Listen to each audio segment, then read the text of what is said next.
Olá! Recentemente, uma adolescente de 11 anos foi violentada ao sair da escola.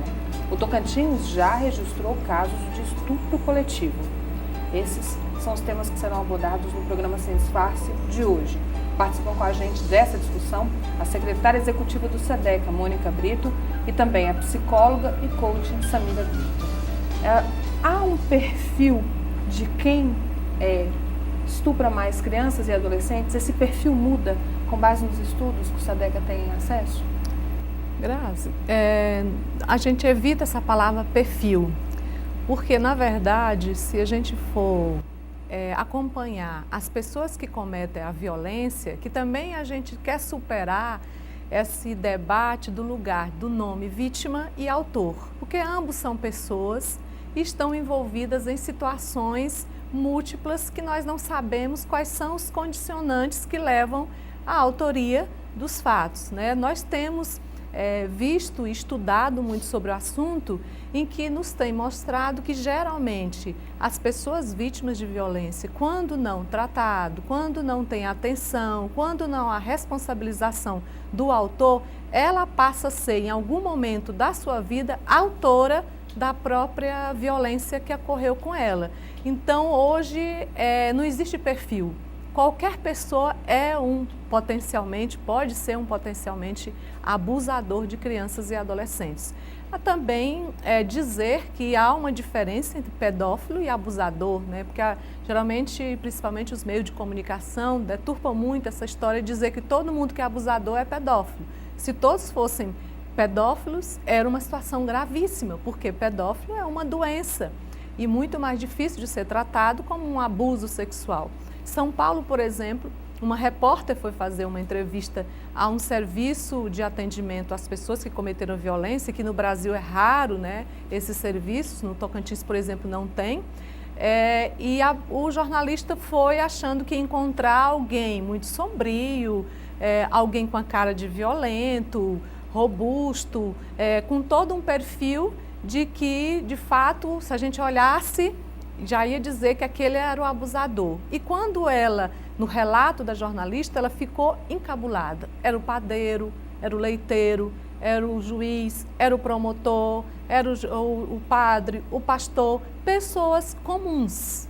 Então essa questão é um debate que nós precisamos superar até para poder desenvolver políticas públicas que sejam abertas e fora dessa perspectiva de quem é o perfil de um abusador. No caso de crianças e adolescentes, é possível dizer quando mais acontece essa violência de pessoas que elas conhecem e quando mais registrado o caso, por exemplo, do estupro coletivo?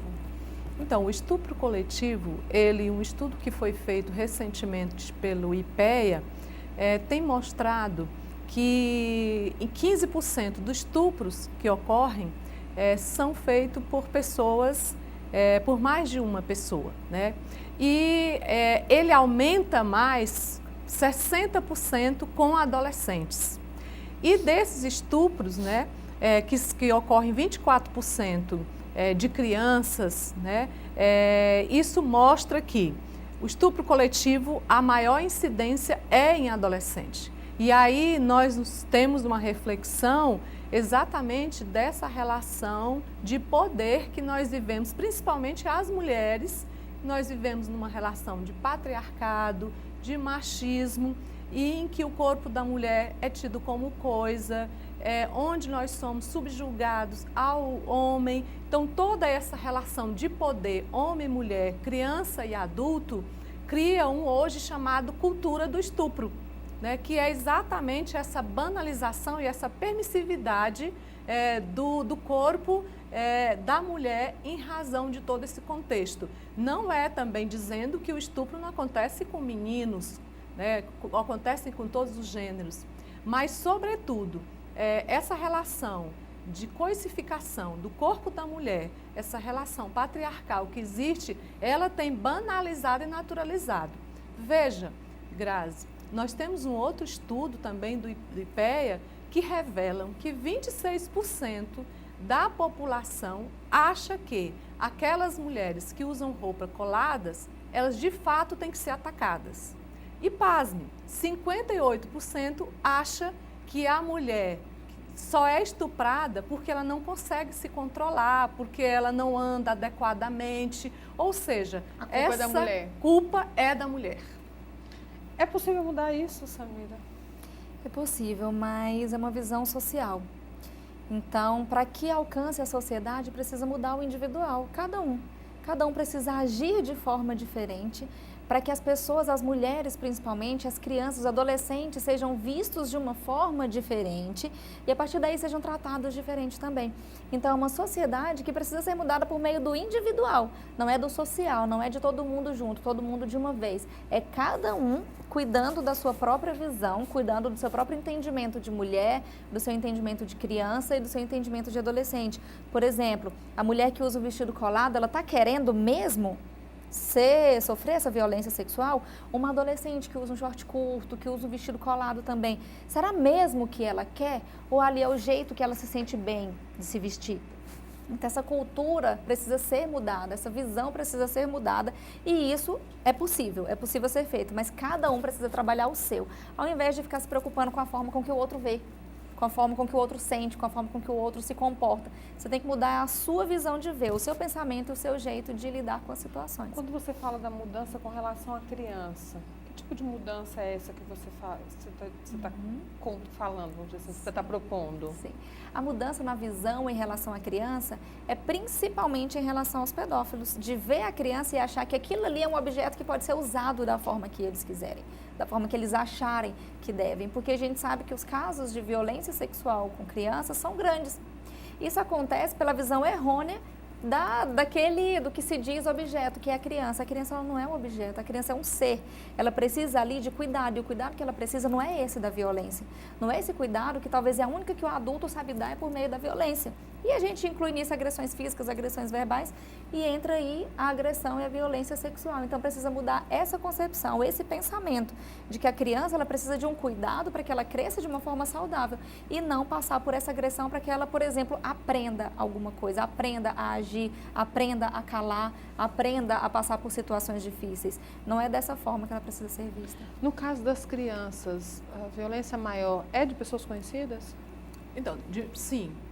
Isso em todos os campos, seja no campo da família, seja no campo do atendimento institucional, por exemplo, quando elas estão em acolhimento institucional, chamados abrigos antigos. São as crianças hoje, elas estão mais vulneráveis a qualquer tipo de violência, não só violência sexual, mas sobretudo violência física também. Veja, Grazi, o tanto que é muito grave a situação, que a gente hoje diz que o maior problema, além da violência sofrida, é a própria revitimização. Quando a criança resolve revelar, né, a violência sexual, ela, no mínimo, precisa repetir aquela mesma revelação da violência, no mínimo, na fase extrajudicial, 8 vezes. Ou seja, ela fala para a mãe, ou fala para o pai, ou fala para a avó, ou fala para a professora. Aí começa a trajetória de revitimização. Vai na professora, fala para o conselheiro tutelar, fala para a delegada, fala para o promotor de justiça, fala para o atendimento no IML, enfim, ela percorre uma saga que ela precisa falar corretamente, porque se ela errar e dizer, eu falei isso, esqueci daquilo, isso já é um depoimento que vai prejudicá-la na fase judicial e as pessoas começam a dizer, essa fala não está correta. Nós estamos falando de uma criança. Nós estamos falando de uma criança. Começa a questionar. Para uma mulher que passa já é dolorido, imagina para uma criança. Exatamente. E isso ao chegar na delegacia não tem um atendimento especializado, né? A delegacia está caótica, isso é um cenário do Tocantins de uma maneira ampla, os agentes não são preparados, não há instrumentos, por exemplo, faltam mínimo papéis de escritório, material de escritório, e depois disso vai no IML, e esse IML, a maioria das vezes, o exame não é feito por uma mulher, né? Então tem toda uma situação que às vezes a própria família e a própria adolescente não quer, da criança tem dificuldade de continuar na questão da revelação, porque a credibilidade da sua voz é muito questionável. Né? Começam-se a dizer, mas está inventando, a própria mãe, pelo pai ou padrasto serem arrimo da família também começa a não dar muito crédito. Então, a saga da criança, para que as pessoas acreditem nela, é a primeira, né? Acreditar na fala da criança. E nós temos um sistema de proteção extremamente falho. Nós fizemos um estudo ainda na época dos Jogos Mundiais Indígenas, justamente pensando no impacto de grandes turismo aqui no Tocantins, e foi muito claro o nosso estudo, onde revelou que há um desmonte da rede, a rede não tem preparo de material, a rede não tem preparo de pessoal, a rede não se comunica, ou seja, quem chega na delegacia, para na delegacia, não é atendido pelo Conselho Tutelar, às vezes vai por SAVI, por SAVI, para fazer o atendimento profiláctico, que é aquele que é a administração do remédio contra a DST, AIDS, a hepatite, às vezes esgota ali mesmo, para ali mesmo, não vai para um atendimento que é o CREAS. Então, hoje, o maior problema do Estado do Tocantins, na verdade, né, é que nós não temos uma política pública de enfrentamento à violência. E todos os dias nós temos denúncias de casos, a população se lamenta, a população se inflama, mas no outro dia segue normal, como se nada tivesse acontecido, e outras crianças estão vítimas de violência porque a cada 11 minutos uma criança é violentada no Brasil. No Tocantins nós tivemos esse ano já 141 casos de violência e desses 23% são crianças e adolescentes, sendo que nós não temos dados que sistematizam toda a situação da violência. Por exemplo, o Conselho Tutelar de Palmas, o ano passado, registrou 150 casos em Palmas. E a delegacia registrou, a Secretaria de Segurança Pública, 75. Então, há uma subnotificação, né? Ou antigamente, o Disque 100, que é o Disque Denúncia Nacional, era o local onde as pessoas mais denunciavam. Hoje, não há credibilidade do Disque 100. Uma mesma denúncia chega no Disque 100, 5, 6 vezes, dizendo, eu denunciei no Conselho Tutelar, ninguém fez nada. Eu liguei para o Disque 100, ninguém fez nada também.